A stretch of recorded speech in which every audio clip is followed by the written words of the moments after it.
झट से बुलाया, इधर आ, इधर आ, इधर आ।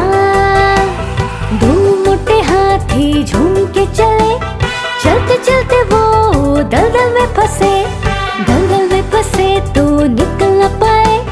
तीसरे हाथी को झट से बुलाया, इधर आ, इधर आ, इधर आ। तीन मोटे हाथी झूम के चले, चलते चलते वो झाड़ी में फंसे, झाड़ी में फंसे तो बहुत डर गए। चौथे हाथी को झट से बुलाया, इधर आ, इधर आ, इधर आ। चार मोटे हाथी झूम के चले, चलते चलते वो एक नदी में गिरे, नदी में गिरे तो बहुत डर गए। पांचवे हाथी को झट से बुलाया, इधर आ, इधर आ, इधर आ। पांच मोटे हाथी घर को चले, फिर से वो मकड़ी के जाल में फंसे।